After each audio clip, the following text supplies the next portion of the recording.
안녕하세요, 여러분. 오늘 우리가 짚게 파헤쳐볼 인물은 팝의 황제이자 동시에 전 세계에서 가장 철저하게 오해받았던 사람, 바로 마이클 잭슨입니다.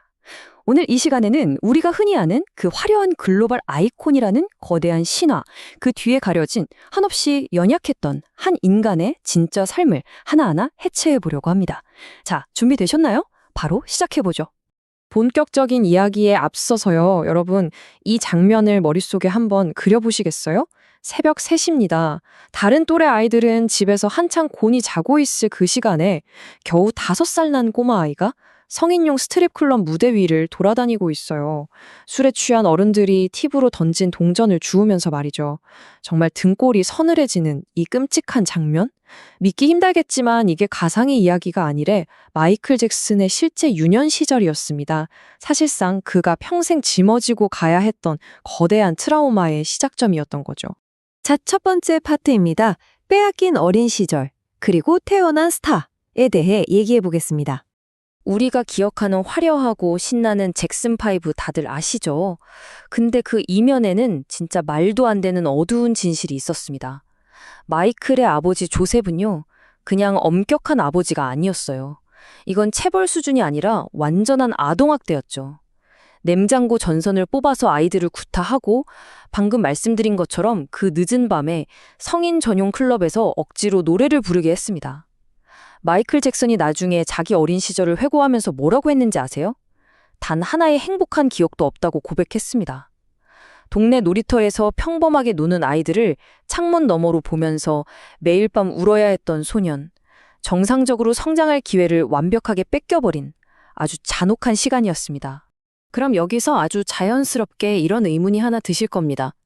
도대체 왜 다 큰 어른이 수백만 달러라는 어마어마한 돈을 쏟아부어서 자기 개인 집을 거대한 놀이공원으로 만들었을까요? 네, 맞습니다. 바로 그 유명한 네버랜드 랜치 이야기죠. 그 당시 타블로이드나 대중들은 이걸 엄청 기괴하고 이상하게 여겼잖아요. 하지만 사실 네버랜드는 절대 무슨 불순한 의도로 만들어진 곳이 아니었습니다. 오히려 자기가 억울하게 통째로 빼앗겨버린 그 어린 시절을 어떻게든 되찾고 싶었던 깊은 상실감의 표현이었어요. 게다가 자기처럼 학대받거나 몸이 아파서 평범한 즐거움을 누리지 못하는 아이들이 마음껏 놀 수 있는 그런 안전한 피난처를 만들어주고 싶었던 진짜 진심 어린 선이었습니다. 속이 텅 비어버린 그의 내면이 세상에 내어놓은 가장 슬프고도 따뜻한 선물이 네버랜드였던 셈이죠. 두 번째 파트로 넘어가 볼까요? 팝의 황제 탄생입니다. 1979년에 발매한 솔로 앨범 Off the Wall. 이게 진짜 말 그대로 대박이 났습니다. 엄청난 성공이었죠. 근데 이듬해 그래미 어워드에서 어떻게 됐을까요? 흐린 음악 카테고리인 R&B 부문에서 딱 상을 하나밖에 못 받습니다. 마이클은 이걸 보고 내가 흑인이라서 겪는 명백한 인종차별이구나 라고 느꼈어요. 여기서 우리가 주목해야 할 건 마이클의 태도입니다. 그냥 화내고 끝낸 게 아니에요. 백엔 중심의 음악계가 감히 무시할 수조차 없는 음악 역사상 절대 깨지지 않을 완벽한 앨범을 만들어서 그들 입에서 억지로라도 존경을 이끌어내겠다고 다짐합니다. 그 결과가 어땠냐고요? 이 숫자를 한번 생각해 보세요. 1억. 무려 1억 장입니다. 그 엄청난 복수심과 야망이 빚어낸 트릴러 앨범의 전 세계 비공식 추정 판매량이에요. 기네스북에 등재된 단일 앨범 판매량 부동의 1위 기록이죠. 이 1억이라는 단순하면서도 거대한 숫자는요, 세상의 편견을 오직 실력 하나로 완전히 짓밟아버린 그의 반격이 얼마나 눈부셨는지를 아주 확실하게 보여줍니다. 하지만 이렇게 너무나도 빛나는 성공 뒤에는 또 다른 형태의 공포가 자라나고 있었습니다. 다들 흥얼거려 보셨을 너무나 익숙한 가사죠. 빌리지는 내 연인이 아니야. 그녀는 그저 내가 그 사람이라고 주장하는 여자일 뿐. 그 아이는 내 아들이 아니야. 전 세계 사람들을 춤추게 만든 이 신나는 명곡이 사실은 도를 넘어선 망상증 팬들에 대한 엄청나게 절박한 항변이었다는 거 알고 계셨나요? 자기가 마이클의 아내라거나 애를 낳았다고 우기는 사람들이 진짜 넘쳐났거든요. 심지어 어떤 팬은 만나주지 않으면 총으로 자살하겠다며 협박 소포까지 보냈다고 해요. 황제의 삶이라는 게 밖에서 보는 것만큼 그렇게 마냥 아름답기만 한 건 아니었습니다. 세 번째 파트, 비극의 불씨입니다. 1984년에 일어난 펩시 광고 사고. 이 사건의 진짜 앞뒤 맥락을 알고 나면 진짜 너무 안타까워요. 당시에 형제들이 일자리가 없어서 힘들어하니까 그들을 경제적으로 좀 도와주려고 마이클이 굳이 펩시 광고 촬영에 동의를 한 거였어요. 근데 무대 위에서 특수효과 폭죽이 예상보다 너무 일찍 터져버린 겁니다.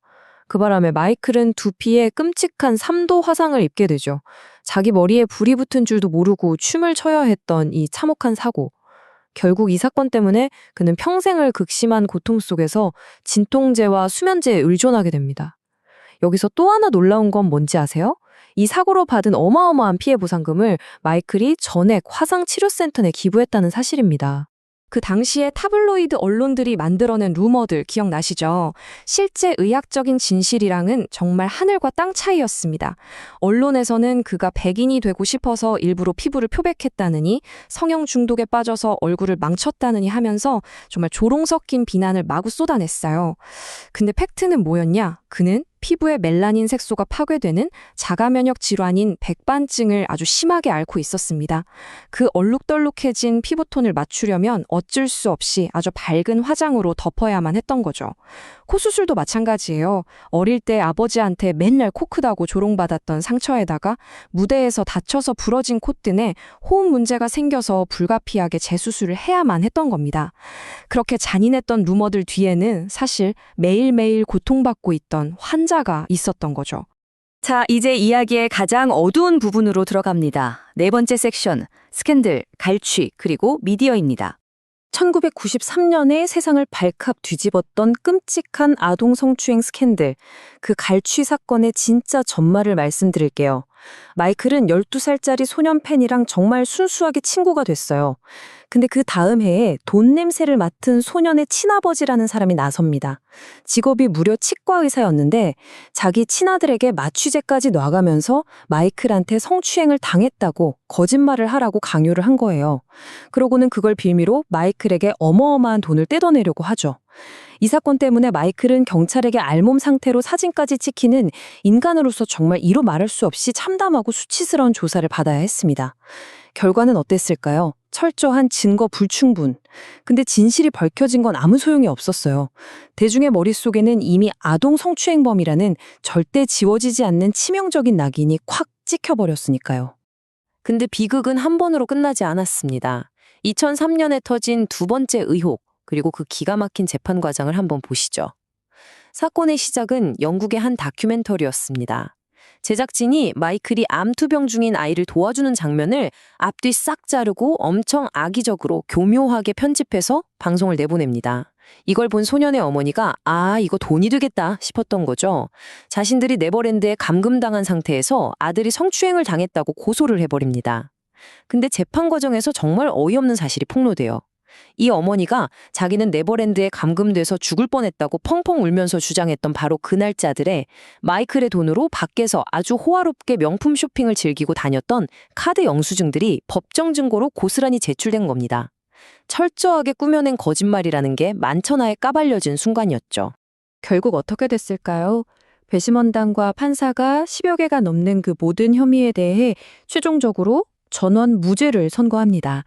그런데 바로 그 순간 진짜 소름 돋는 일이 벌어집니다. 법원 밖에서 마이클 잭슨이 감옥에 가는 그 몰락의 순간만을 특종으로 잡으려고 진을 치고 있던 그 수많은 취재진들, 무죄가 선고되자마자 정말 마법처럼 싹 다 사라져버렸습니다. 그의 결벽이 법적으로 완벽하게 증명된 무죄 사실에는 그 누구도 단 한 대의 카메라도 들이대지 않은 거예요. 미디어는 진실 따윈 관심 없고 오직 황제가 끝없이 추락하는 모습만을 원했던 겁니다. 마지막 섹션입니다. 외로운 황제의 작별입니다. 마이클의 마지막 행적을 짚어보면 정말 가슴이 먹먹해집니다. 2003년 그 지옥 같은 재판 이후로 세상에 완전히 마음의 문을 닫아버린 그는 지긋지긋한 언론을 피해서 중동의 바레인으로 훌쩍 떠나 철저한 은둔 생활을 시작합니다. 그러다가 자신을 끝까지 믿어주는 팬들을 위해서 정말 마지막으로 용기를 쥐어짜내 2009년 This Is 이라는 컴백 투어를 결심하게 되죠. 오랜만에 무대, 완벽한 모습을 보여줘야 한다는 그 엄청난 압박감 때문에 그는 극심한 불면증에 시달렸습니다. 그러다 투어를 정말 코앞에 둔 어느 날 주치의가 너무 무리하게 투여해버린 수면 마취제, 프로포폴 과다 목용으로 결국 50세라는 너무나 이른 나이에 숨을 거두고 맙니다. 다시 무대 위에서 팬들과 호흡하고 싶어 했던 그의 그 간절했던 마지막 꿈은 어처구니 없는 의료가실과 극도의 피로 속에서 그렇게 영영 산산조각 나버리고 말았습니다. 제가 당신에게 손을 내밀게요. 당신이 하는 모든 일들을 믿을게요. 그저 내 이름을 부르기만 하면 제가 그곳에 있을게요.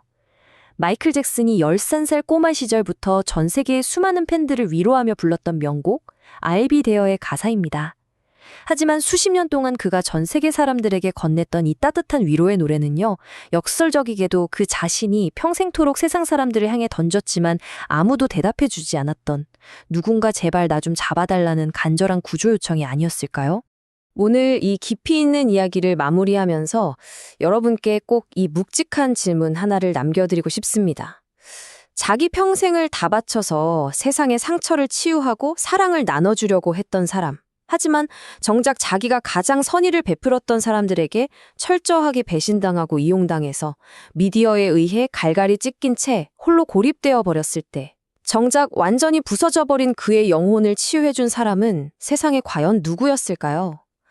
가장 유명했지만 동시에 가장 철저하게 혼자였던 오해받은 천재의 이야기. 이것이 우리가 이제는 다시 써야만 할 마이클 잭슨의 진짜 삶입니다. 오늘 저희가 준비한 이야기가 여러분의 시각을 조금이나마 넓혀주었기를 바랍니다. 끝까지 함께 들어주셔서 진심으로 감사합니다.